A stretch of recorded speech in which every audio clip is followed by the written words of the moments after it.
খুব ভয় পাইছি রে। দেশের ছোট পর্দা থেকে বড় পর্দা সবখানেই যার অভিনয়ের দাপট তিনি চঞ্চল চৌধুরী। অন্যদিকে ঢাকাই সিনেমার আলোচিত ও দর্শকপ্রিয় নায়িকা পরীমণি। অভিনয় জগতের এই দুই শক্তিশালী তারকা এবার প্রথমবারের মতো একসঙ্গে কাজ করতে যাচ্ছেন নতুন সিনেমা শাস্তিতে।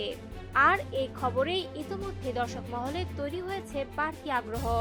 সিনেমাটির কাজ শুরুর আগেই সম্প্রতি এক অনুষ্ঠানে পরীমণিকে নিয়ে খোলামেলা প্রশংসা করেছেন আয়নাবাজে খ্যাত অভিনেতা চঞ্চল চৌধুরী।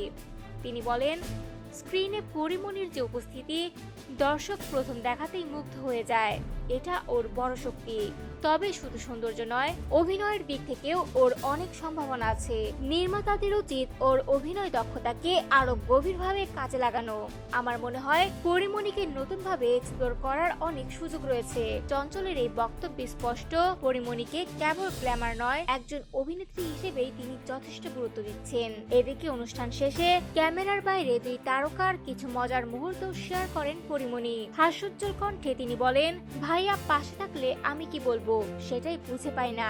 আজ লিফটে করে আসার সময় হাসতে হাসতে ভাইয়াকে বলছিলাম, একটা চোখ পার হয়ে গেল। আমাদের যখন একসঙ্গে কাজ হচ্ছে তখন আমরা বুড়ো হয়ে গেছি। পরীমণির এই খুনসুটিতে মজার ছলে নিজেকেই বুড়ো বলে স্বীকার করেন চঞ্চল চৌধুরী, যা উপস্থিত সবাইকে হাসিতে ভাসিয়ে দেয়। সবশেষে পরীমণি আশাবাদ ব্যক্ত করে বলেন, তাদের আসন্ন সিনেমা শাস্তি দর্শকদের জন্য একটি ভিন্ন অভিজ্ঞতা নিয়ে আসবে।